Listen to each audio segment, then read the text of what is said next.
Todo mundo vai fazer pergunta, inclusive o Eduardo Champ, que veio... Você veio de Santa Catarina ou você veio de Brasília? Santa Catarina. Então, o Eduardo é o primeiro. Ele fez uma reserva antecipada de fala. Depois é a Marinês Fini, depois é o Norman, depois é a Bia, e aí também outros farão... assim, tomara que dê tempo. Então, eu pedir que as pessoas sejam concisas para que o número maior de pessoas possa falar. Não, na verdade, eu não vou nem fazer pergunta, né, Sérgio? Primeiro que eu queria agradecer pelo convite por estar aqui.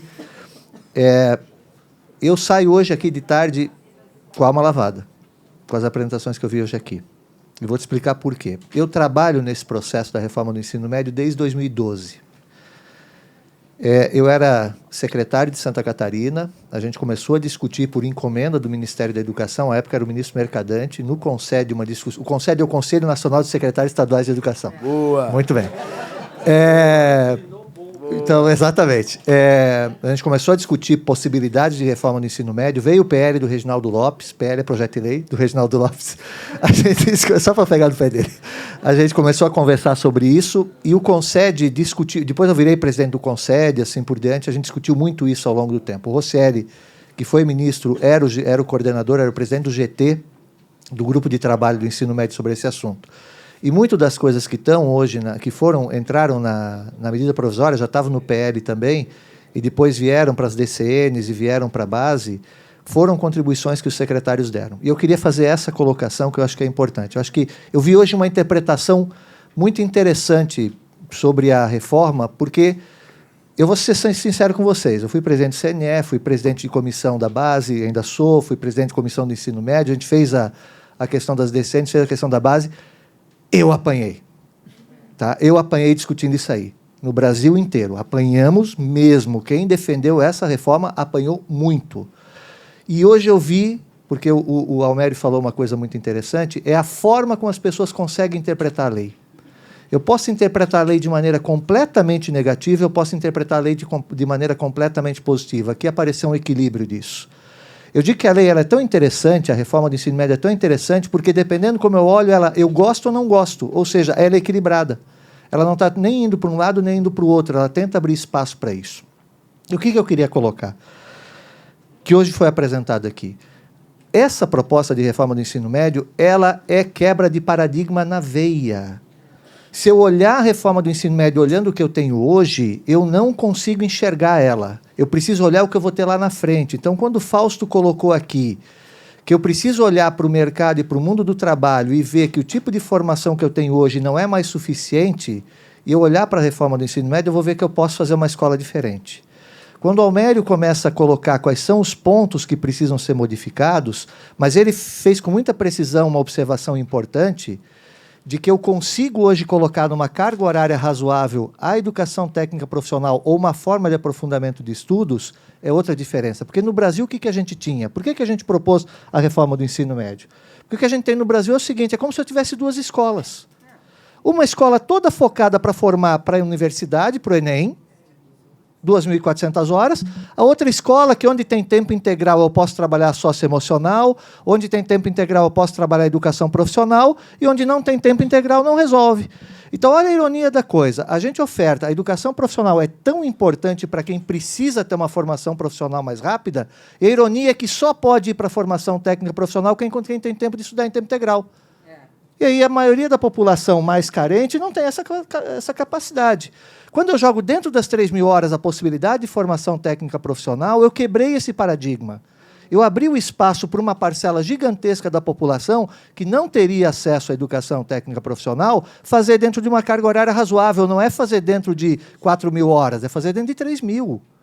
Então, eu quebrei a lógica de que eu tenho duas escolas no Brasil. Essa é a primeira quebra de paradigma que tem. E vem uma série de mudanças, tá, que eu queria só rapidamente aqui resumir, que é importante para a gente olhar. A gente fala de flexibilidade, quando a gente fala de educação profissional, a grande diferença é porque está dentro da carga horária regular e não carga horária ampliada. Segundo, não foi colocado aqui, mas tem uma possibilidade também diferente, dada pelas DCNs, que o itinerário técnico profissionalizante não precisa ser um curso técnico, ele pode ser um conjunto de FICs. módulos de qualificação profissional. Por que FICS é uma sigla que está... Formação Inicial Continuada. Formação Inicial Continuada, que é qualificação profissional. É curso de cabeleireiro, tá? 160 horas. Você mencionou isso aí para me ofender. Exatamente. É isso. Gostou? A gente convida a pessoa, E vem fazer dá a isso, né? primazia para ela falar e o que recebe em troca. Muito bem. Então, eu posso fazer conjunto de FICS. Qual é a diferença do conjunto de FICS de um curso técnico? O curso técnico eu vou certificar no final dele. O FIC eu certifico intermediário. O cara dentro do curso de ensino médio já pode sair com uma qualificação profissional durante o curso de ensino médio. Essa certificação intermediária está lá no projeto, está lá na lei. Outro ponto importante de observar, tá? Não dá mais para pensar o território como município. O território é outra coisa. Quando o Almério fala como é que eu vou pensar a distribuição das minhas escolas, esquece município, porque senão entra naquele problema que é quase paralisante. E no município tem só uma escola de ensino médio. O que faz? Não é mais município, cara. É território. É outro espaço. É arranjo de desenvolvimento educacional. É outra quebra de paradigma. Outro ponto importante. O espaço de aprendizagem não precisa mais ser só a escola. O espaço de aprendizagem é espaço de parceria, é como falou Almério, numa escola eu vou fazer parceria com Paula Souza, posso fazer parceria com o Sistema S, posso fazer parceria com o sistema privado, eu posso ter EAD em 20% da carga horária. Isso não é precarizar, gente, isso é abrir espaços para que eu possa ter espaços de aprendizagem diferentes. E eu posso trabalhar com aprendizagem profissional, contando ela dentro da carga horária. Ou seja, aquela aprendizagem lá no trabalho, eu posso trazer. É óbvio que eu preciso melhorar a nossa legislação de aprendizagem profissional, que ela é muito limitante. Então, é outra possibilidade interessante de trabalhar. Eu queria também fazer um registro que é importante. É quebra de paradigma, gente. E essa quebra de paradigma significa o seguinte: se eu não mexer na formação de professores e na forma de contratação do professor, não vai adiante. Por que tinha tanta resistência no começo com a reforma do ensino médio? Por uma coisa muito simples. Como a organização dela não precisa mais ser por disciplina, como não precisa, pode ser, porém não precisa mais ser por disciplina, e o Almério mostrou aqui para vocês, não sei se vocês perceberam, quando ele mostrou a grade, ele mostrou o seguinte: até lá no caso do técnico, você colocou disciplina, mas no caso do humanístico lá, você colocou por áreas. Eu posso trabalhar por áreas de conhecimento, posso trabalhar tanto num quanto no outro. Como quebrou disciplina, eu faço a seguinte pergunta para vocês: como é que o salário de um professor de educação básica é calculado? Pela hora dele, carga horária dele. Como é que a carga horária dele é feita? Pelas turmas que ele tem. Como é que as turmas são dadas? Pela disciplina que ele leciona. Ora, se eu acabei com a lógica da disciplina, em tese, o professor se sentiu sem chão. Então, eu preciso mudar a forma de contratação. Se eu não pensar numa mudança de forma de contratação do professor, para que ele possa se fixar na escola e nas atividades, eu não vou avançar. Então, ela tem uma série de quebras de paradigma que, se não acontecerem, a coisa não vai acontecer. E o Brasil perde a oportunidade de fazer, de fato, uma mudança efetiva, porque o ensino médio, no formato que a gente tem, não tem mais sentido. A escola é obsoleta. O jovem vai embora da escola. Esse é o princípio. Por isso, Fausto, desculpa o discurso aqui, até levei quase mais tempo do que eles, né? Acho que a Maria Helena... A gente tinha combinado Gostaram, isso. exatamente. A gente é só importante não tinha colocar combinado isso. a parte do Pois cabeleireiro. A Maria Helena colocou muito bem os desafios, principalmente da base e do Enem. Se o Enem não mexer, não mexe. Tá? O Fausto colocou uma coisa importantíssima: eu tenho que olhar para o mundo do trabalho, porque para as transformações que estão acontecendo, não é só para o ensino médio, não. É para a universidade também. E o Almério já começou a mostrar o seguinte: a interpretação que foi feita, para mim, está muito legal. Posso discordar de um outro ponto, mas está muito legal. É com esse espírito que a gente construiu, ao longo desse tempo todo, essa proposta de mudança do ensino médio. Tá? Obrigado, Fausto. Bom, Marina Esfim. Eu quero consertar uma coisa a seu favor, viu, Falso? É? Não é só curso de cabeleireiro que você pode dar na FIC, viu? Você pode partir uma formação industrial sólida em 3 ou 4 módulos e cada uma delas dá uma certificação. Ele quis avacalhar com a sua careca. Eu vi. Eu tenho certeza. Ele escreveu um bilhete para mim que ele ia fazer isso. Eu vi. Foi uma coisa... Não, mas eu vou falar muito rapidamente o seguinte. Eu tenho estudado muito isso desde a época que a Marilena era secretária de Educação de São Paulo, que a gente vinha querendo mudar, inclusive Paula Souza nos ajudou, etc. e tal. Acompanhei a discussão da reforma, da base, e eu acho, viu, Eduardo, que para a gente mudar de paradigma, nós tínhamos que pensar um pouco mais, né? Na mesa anterior se perguntou qual é a finalidade do ensino médio. Do ponto de vista do conhecimento, não é consolidar aquilo que as crianças aprenderam no fundamental? Então, 1.800 horas não basta para tudo. Aqueles 4 itinerários das áreas, para mim, vão replicar o ensino velho, tradicional, e não vai levar a nada. Então, minha pergunta é, nós não poderíamos ter um plano estratégico de nação, considerando a divisão de territórios, considerando as novas demandas do mundo do trabalho, e só ter um itinerário? O profissionalizante? Opa! Opa! Calma. Então, agora, peraí, já perdi a hora. Acho que é a Bia. Norman primeiro, Bia depois. Eu tenho uma pergunta muito simples. Nosso instituto trabalha com o ensino médio. Instituto Fernando Brodel. Sentimos que o grande buraco no ensino público no Brasil é o Fundamental 2. Não se fala disso, não se faz nada. Eu gostaria de ter a apreciação de vocês dois. O que se pode fazer com isso? Muito bom. Bia. Vai chegar lá. Eu, na verdade, não sou muito da área do ensino médio, mas eu queria fazer uma provocação e uma conexão com a mesa anterior. Então, na mesa anterior, a gente discutiu o financiamento e até depois eu discuti em separado com a Marisa.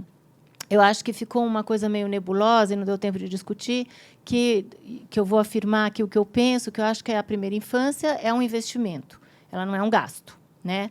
E a gente tem que mudar essa ótica, porque as pesquisas recentes mostram como o investimento o trabalho com a primeira infância é um investimento que vai amenizar todos esses problemas que a gente vai vivendo em efeito dominó. Aí eu vou pegar carona na apresentação do Fausto, que eu achei muito interessante, que traz um mapa dessa transformação, e você fez até uma conexão imediata com o aprendizado cognitivo que o sujeito fazia no trabalho. Mas queria só te provocar um pouco, assim, ele fazia um aprendizado muito precário, né? Porque esse que você identificou, havia um ganho, que talvez hoje nem esse a gente tenha. Mas por que eu estou falando isso? Porque se a gente entender a conexão entre os níveis de ensino, porque eu acho que a gente acaba discutindo sempre as coisas todas separadas. Então, tem uma discussão de creche para a escola, tem uma discussão... Agora, o Norman puxou o Fundamental 2, acho que entra no mesmo saco.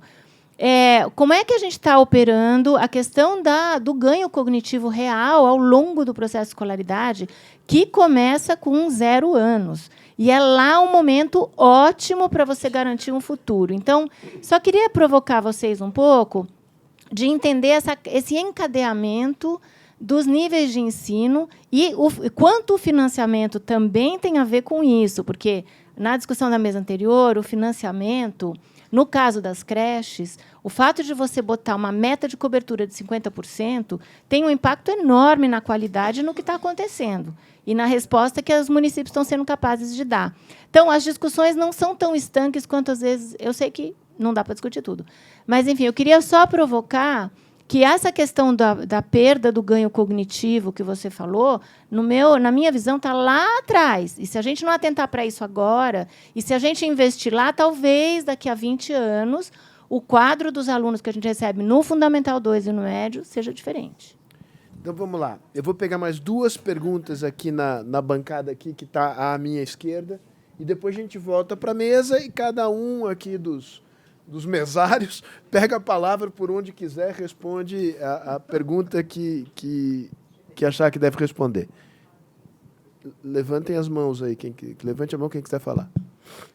Bem, boa tarde a todos. Meu nome é Cristóvão, eu sou aluno do 1º ano da Faculdade de Direito da USP.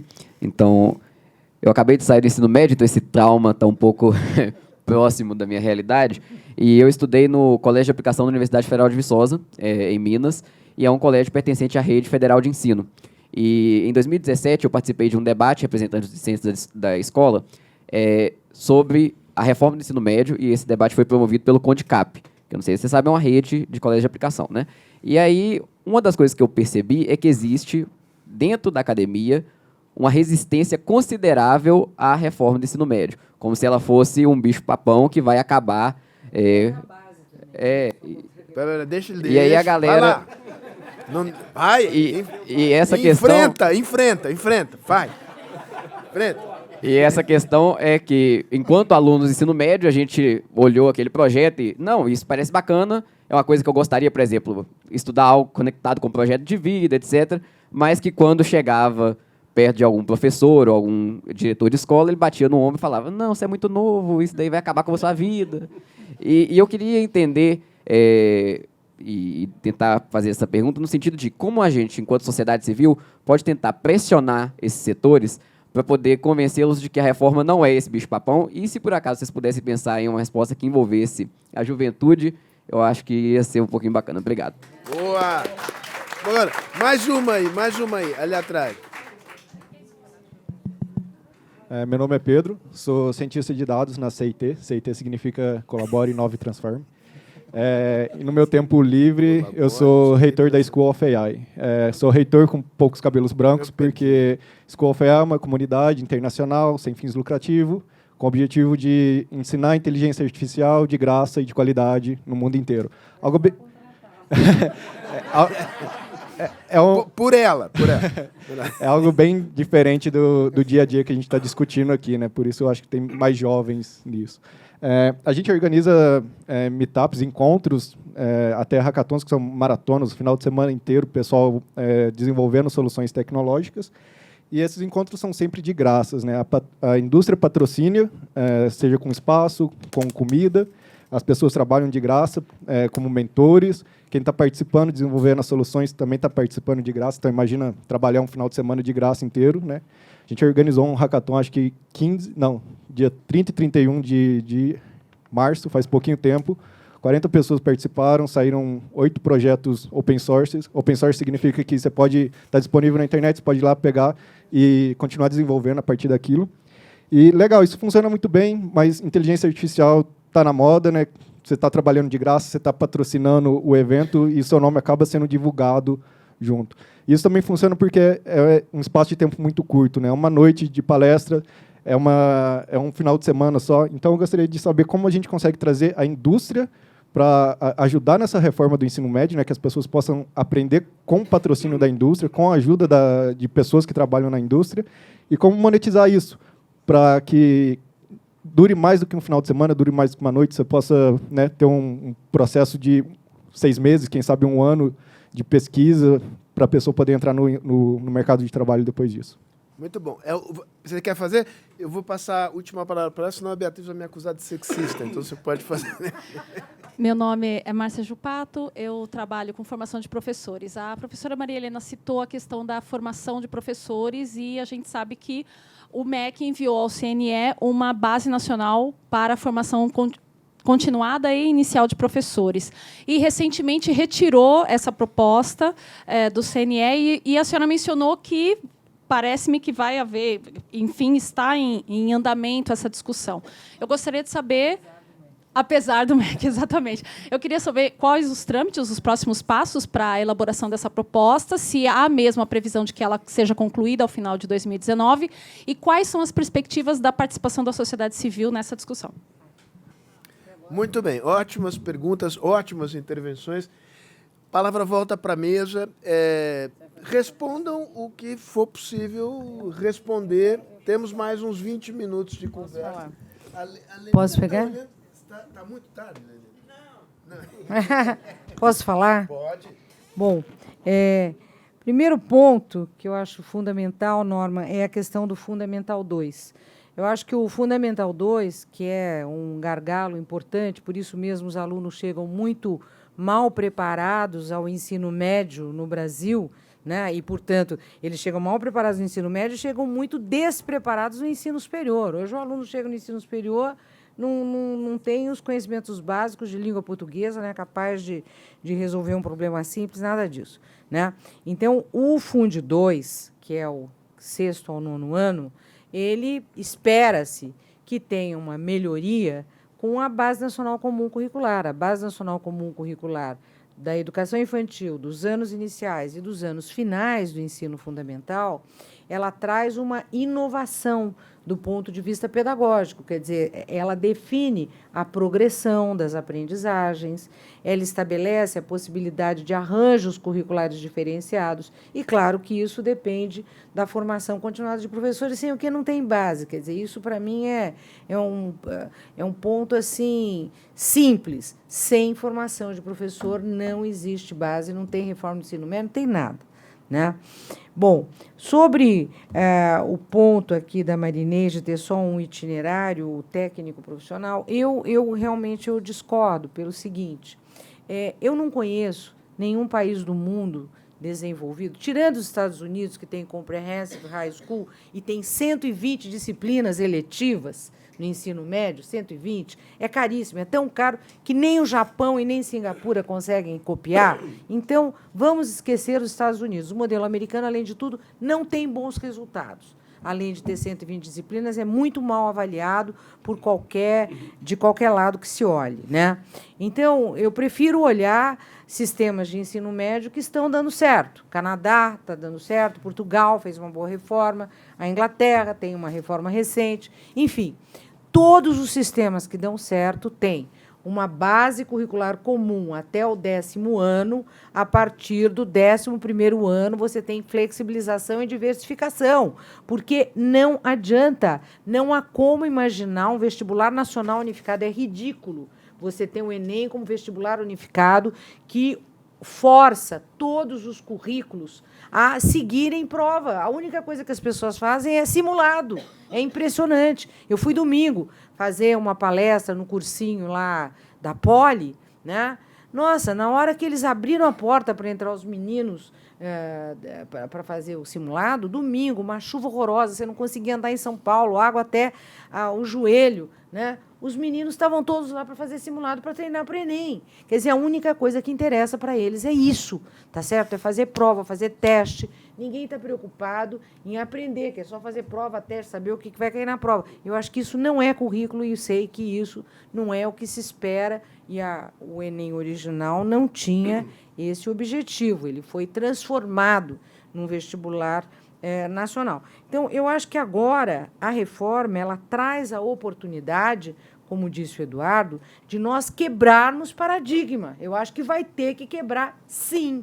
E o primeiro grande paradigma é esse, que a Base Nacional Comum ela vai cumprir um determinado número de horas e que os itinerários poderão ser combinados, as escolas vão definir, se forem itinerários mais interessantes, menos interessantes, se o Enem vai definir um conjunto de competências para cada uma das 4 áreas de conhecimento da LDB, esse é um problema a ser resolvido. Nós não sabemos nem o que vai acontecer com o Enem desse ano, quanto mais com o Enem daqui a 4 anos, né? Agora, o que eu acho importante é a base permitir um itinerário técnico profissional que, junto com a formação geral de 1.800 horas, ele estabelece um quadro muito razoável para o aluno ter o ensino médio e o ensino técnico profissional. Porque hoje o que acontece, o menino que entra, você sabe disso, não é? Que entra no ensino técnico profissional, ele larga o ensino técnico profissional noturno para poder terminar o ensino médio de manhã, para poder ter o diploma, sem o que não adianta. Se ele quiser, qualquer coisa que ele faça até o ensino técnico profissional, ele precisa do diploma do ensino médio, né? Então, quebrar este paradigma e permitir isso, para mim, é um avanço extraordinário, porque eu não entendo que formação técnica profissional não seja formação geral. Eu não entendo assim, eu sei, mas não é só um itinerário. Estou dizendo que precisa ter itinerários nas áreas. Você está dizendo que foi isso que eu entendi, que é só um itinerário técnico profissional. Eu acho que não é só um itinerário técnico, eu acho que precisa ter os itinerários de aprofundamento acadêmico, como existe em todos os lugares do mundo, né? por área, sei lá o quê, e precisa abrir a possibilidade do técnico. Termino para falar do negócio da Bia sobre primeira infância. Bia, eu concordo com você que o investimento em primeira infância é crucial para melhorar a qualidade da educação. Todas as pesquisas mostram isso. Só que você tem uma distorção no modo como a primeira infância e a atenção à educação infantil está se expandindo. Uma distorção gigantesca, um modelo de creche caríssimo, que nenhuma prefeitura consegue manter, que as prefeituras não querem, não conseguem contratar os professores, etc, etc. E sobre formação de professores e base docente, é o seguinte, nós temos devolvemos a base docente para o MEC, tá? Porém, nós continuamos discutindo a base de formação docente dentro do Conselho Nacional e estamos atualizando a Resolução 2 de 2015. Por quê? Porque a resolução das diretrizes curriculares de formação de professores, e essa resolução deverá ser alterada para que os futuros professores possam aprender a trabalhar, né, pedagogicamente os conteúdos da BNCC. Então, nós precisamos mudar, obviamente, a formação inicial e a formação continuada. E isso está sendo feito. Nós temos um prazo até o dia 1º de julho para entregar uma revisão da Resolução 2 de 2015, né, Eduardo?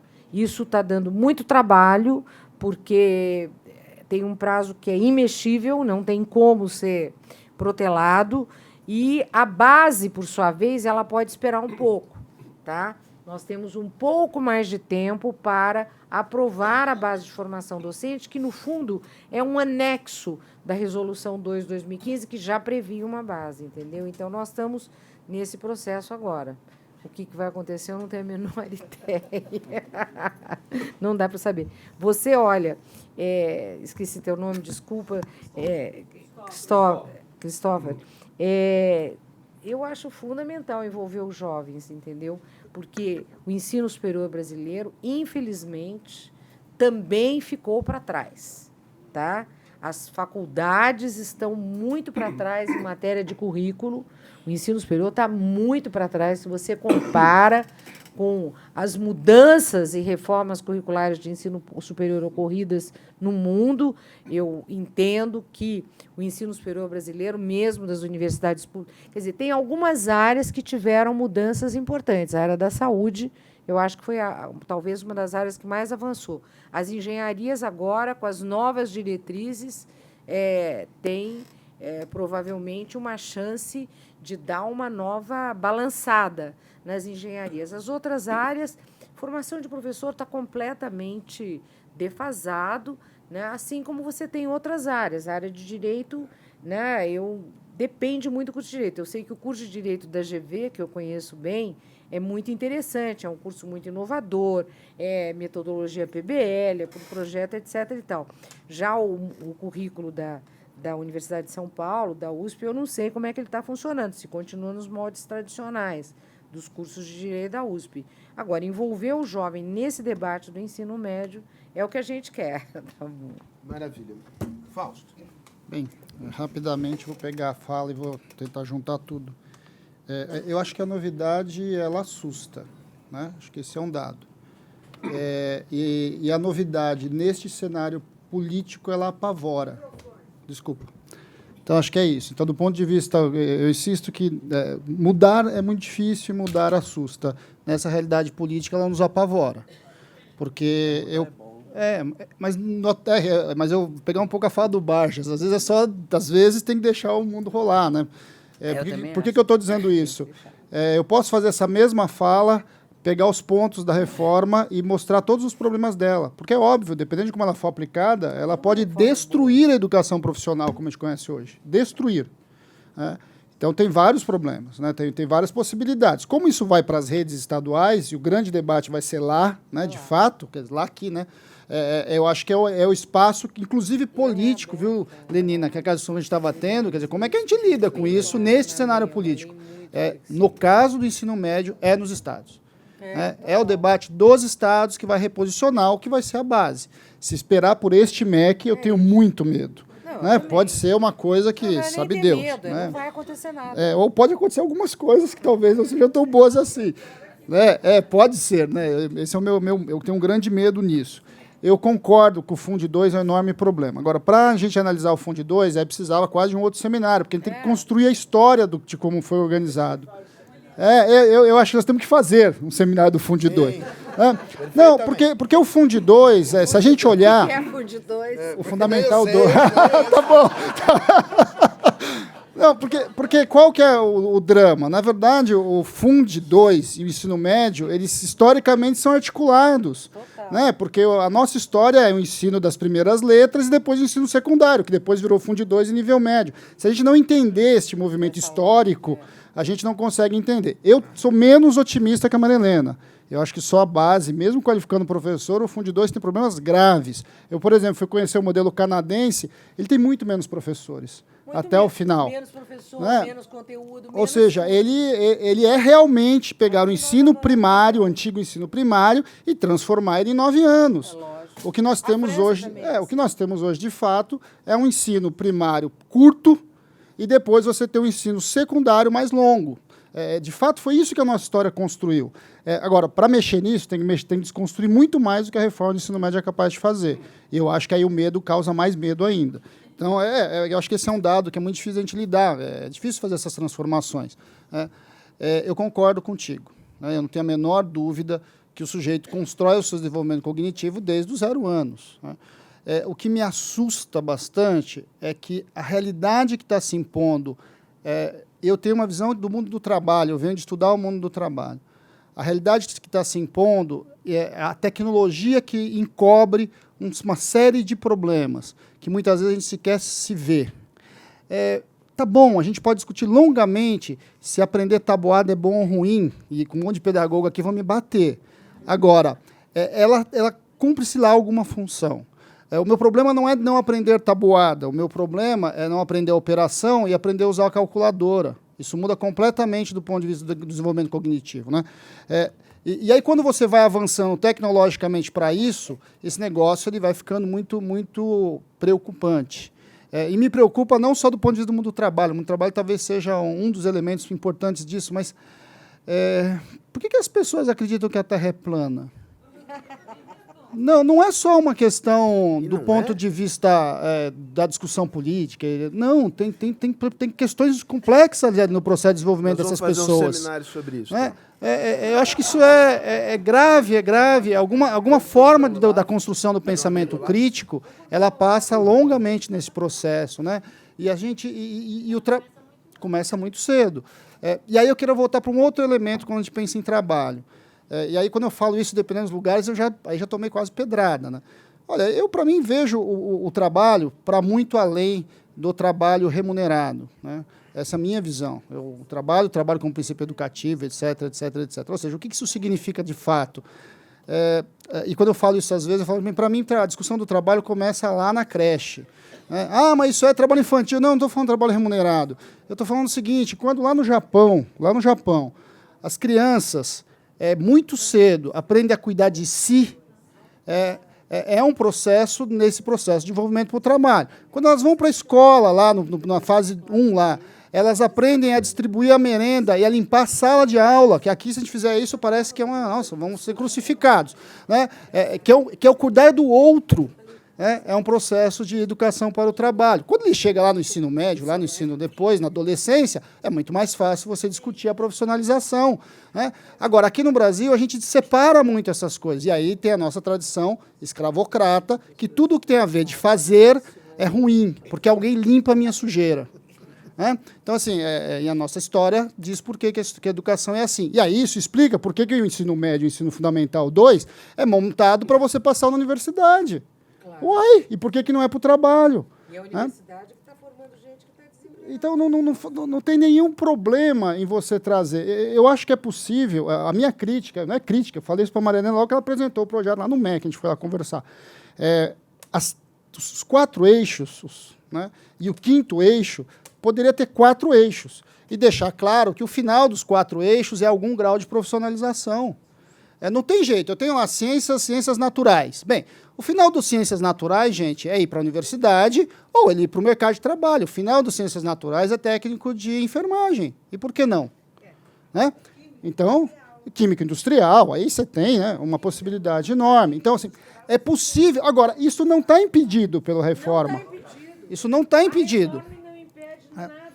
Agora, como é que a gente diz isso para as pessoas? Porque até o PowerPoint que a gente mostra, ele induz muitas vezes uma interpretação. Então, eu discutia isso lá, quando a gente estava discutindo. Como é que a gente mostra esse PowerPoint? Porque muda tudo, depende. Se eu entender o quinto eixo como, e aí eu pego o medo que está dentro das instituições profissionais, que é de elas serem destruídas, elas vão dizer, então deixa o meu quinto eixo aí no meu cantinho, que é com ele que eu vou tocar minha vida. E aí tem as corporações que ocupam esse papel. Só para encerrar também, acho que para a gente pensar, é fundamental a gente trazer o mundo produtivo. Não é só o industrial. Não, o industrial hoje, inclusive, ele está fazendo assim, ó. É razoável você fazer, por exemplo, projetos muito interessantes com o setor financeiro. Está falando do Itaú, que você falou aqui, né? Mas a discussão da aprendizagem, o Itaú, etc., etc., é possível fazer isso. O que é o fundão da sede do Itaú aqui, ali no Jabaquara? Dá para trabalhar. Agora fala bem da Natura. E só para encerrar, eu gostei muito da fala da questão do território. Uma vez entrevistei, estava conversando com um secretário, e a história que ele me contou, eu estava lá num curso de FIC de padaria, E ele chegou com um pacote de certificados de padaria. Como ele chegou cedo, ele falou, vou almoçar, procurou uma padaria. Tinha uma padaria na cidade. Aí ele foi almoçar na padaria, conversa com o dono da padaria e pergunta para ele assim, mas quantos padeiros o senhor emprega? Ele 3, um de manhã, um tarde e noite. Aí ele olhou para aquele pacote de certificados de FIC e falou, bem, acho que tem um problema. Isso é experiência real, é secretário de trabalho contando para a gente essas histórias. Então, assim, quando a gente pensa território, como é que eu não tenho como... A gente fez um trabalho longo com a Bahia, quer dizer, como é que eu articulo educação profissional, território e desenvolvimento econômico territorial. Não tem jeito. Não é limitar aquele território ao que ele tem, mas é construir a política do que eu quero para aquele território com a educação que eu levo para lá. Né? Agora, é fácil fazer isso? Não, é óbvio que não, é política. Né? Eu acho que esse é o nosso desafio. Está posto os nossos desafios. Neste governo que a gente está vivendo no nível federal, eu acho que a gente tem que descer para estados e municípios, fazer a disputa em estados e municípios, e ali a gente vai construir projetos. Projetos que depois vão disputar lá no nível federal em outro momento, se tudo der certo, esperamos que dê, em 2022 teremos eleição, né? E aí você pode caminhar para tentar projetos desse tipo, tomara que haja, né? E aí, num projeto desse, a gente ter capacidade de apresentar um projeto de educação, que aí sim possa ter o governo federal reorquestrando esse negócio de novo. Obrigado, gente, pela oportunidade. Muito bom. Almério. Bom, em relação à questão da oferta de educação profissional e a relação com o território, é real. Seja no nível médio, seja no nível superior, né, nós conhecemos que as prefeituras investem em transporte para que os alunos se desloquem para ter uma formação profissional, em geral no município maior. Entendeu? Eu acho que termina sendo isso. Não dá para pensar nos 550 municípios que São Paulo tem, um pouco mais, para pensar a educação. Um estudo que nós fizemos é que, se nós olharmos cerca de os 100 municípios, 140, com mais de 100 mil habitantes, isso vai representar 85% da população do Estado, ou seja, tem que racionalizar e pensar nas características, nas demandas de uma região para uma oferta de educação com a diversidade e quantidade necessária.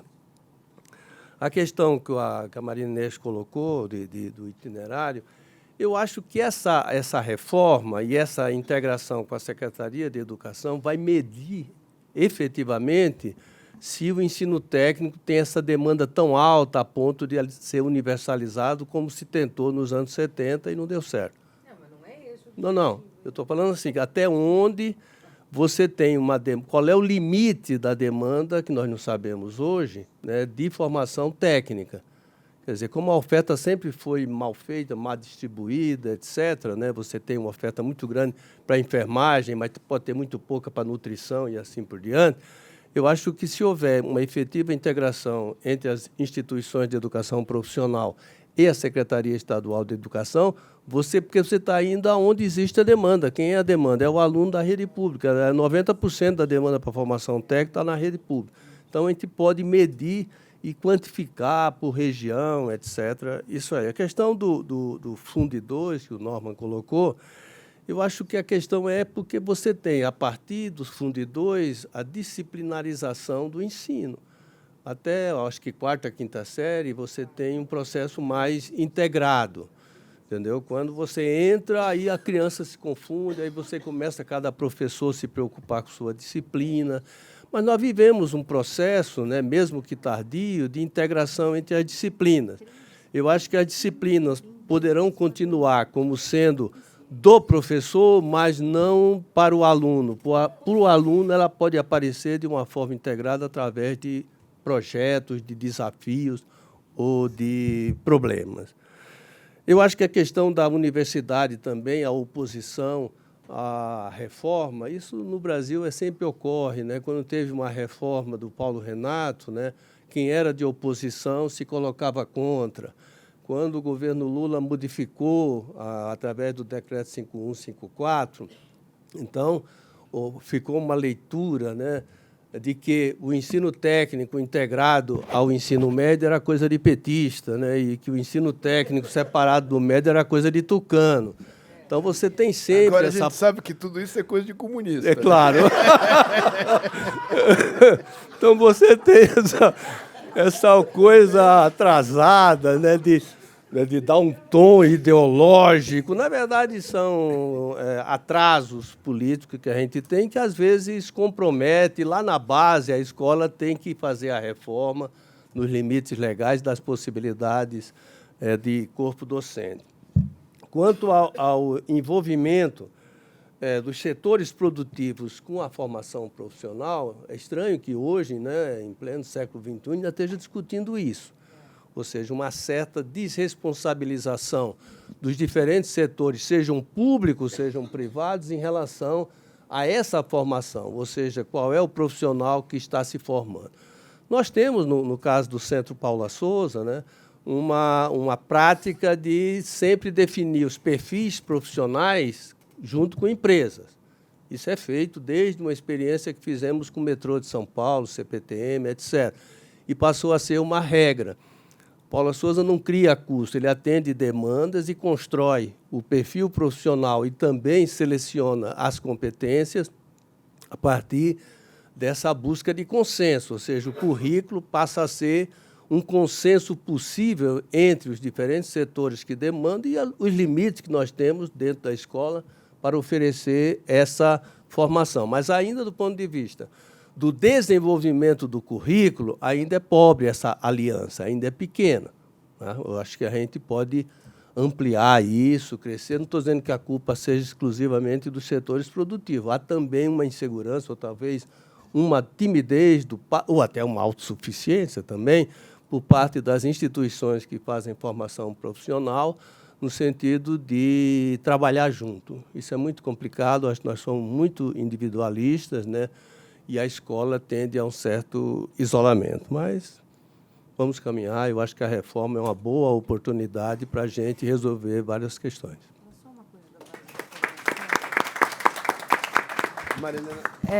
Eu queria falar só uma coisinha da base de formação docente, que também há uma enorme resistência da academia contra qualquer mudança no currículo de formação de professores. A academia brasileira, nos últimos anos, ela tem quase que sistematicamente reagido a qualquer iniciativa do Ministério da Educação, né? Quer dizer, não é só agora com a Base Nacional, né? A Base Nacional, por exemplo, a academia, uma boa parte, aprovava a Base Nacional até a queda da Dilma e daí a chegada do Temer. Daí eles passaram, quem era a favor passou a ser contra a BNCC, né? As entidades que eram a favor e tudo mais. Então, tem um componente político forte, mas, além do componente político, tem um componente também acadêmico, entendeu? Quer dizer, eles acham, em geral, a universidade brasileira está distante da escola de educação básica, está distante das redes públicas de ensino. Em geral, as universidades elas não querem e não, digamos assim, não colaboram com as redes públicas no sentido de renovação curricular, etc. Quando elas colaboram, é para impor a sua visão e não para propor, por exemplo, a BNCC, né? Quem está fazendo formação continuada de professores são os institutos, as ONGs que trabalham com formação de professor. Não são as universidades, até onde eu sei, tá certo? Porque as universidades elas não querem, elas querem, se for para fazer formação, elas querem fazer a formação que elas querem, e não a que a escola está pedindo, e não a que a rede está pedindo. Então, nós temos um problema, né? Quer dizer, a universidade ela acabou, por razões que eu não sei explicar exatamente, não sei quais são, elas não são só ideológicas, não são só político-partidárias, elas têm diferentes dimensões. As universidades acham que elas sabem tudo e que podem fazer e que a escola não sabe, não sei, né? Mas isso traz muita dificuldade para os entes públicos, como disse o Almério, porque quem já esteve à frente de qualquer secretaria do Ministério da Educação, você percebe, por exemplo, os dirigentes dos institutos federais, eles não querem se relacionar com os empresários, né? Tem um ou outro dirigente que tem interesse em ter um relacionamento maior, em estabelecer uma parceria, etc. Mas, na hora que você senta com a entidade que representa os institutos federais, há resistências, porque eles entendem que isso significa privatização, entendeu? Então, é muito difícil, né, estabelecer um diálogo construtivo, né? Mesmo assim, as universidades... Por que, quando você olha as universidades federais e públicas, em geral, nós observamos que as parcerias mais interessantes são na área das engenharias, né? A Unicamp, por exemplo, tem várias parcerias importantes com as engenharias, e na área da saúde, né? Na área de ciências humanas e economia, falar em parceria é privatizar tudo, né? É uma coisa assim, impressionante. Então, tem uma resistência que dificulta, muitas vezes, desenvolver um trabalho integrado. Eu tinha preparado uma coisa super inteligente para falar no final, mas eu preferi ceder a palavra à Marilena. Então, eu vou me resumir. Eu não vou compartilhar com vocês o que ela acabou de me dizer aqui. Eu queria só dizer que para mim foi um imenso gosto fazer, enfim, esse encontro, essa longa tarde aqui.